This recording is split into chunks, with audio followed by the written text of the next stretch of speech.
ज्या विद्यार्थ्यांना आर्थिकदृष्ट्या शिक्षण परवडण्यासारखे नव्हते अशा सर्व जाती धर्माच्या विद्यार्थ्यांसाठी कर्मवीर भाऊराव पाटील यांनी वसतिगृहे, प्राथमिक शाळा, माध्यमिक शाळा, आश्रमशाळा, ट्रेनिंग कॉलेजेस, महाविद्यालये स्थापन केली. कमवा आणि शिका व स्वावलंबन अशा योजनांमधून त्यांना शिक्षण दिलं. इसवी सन 1919 मध्ये त्यांनी स्थापन केलेल्या रयत शिक्षण संस्थेच्या रोपट्याचे 100 वर्षात एका प्रचंड वटवृक्षात रूपांतर त्यांनी केले.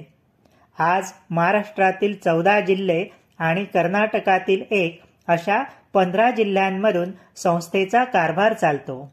एकूण 675 संस्थांमधून येथे 4.5 लाखाहून अधिक विद्यार्थी शिक्षण घेत आहेत. भाऊरावांनी कृतिशील कार्याचा पर्वत उभा केला. त्यांच्या कार्याने महाराष्ट्राचा इतिहास उज्ज्वल आणि दैदिप्यमान बनला आहे. येथे कर माझे जुळते, येथे कर माझे जुळते.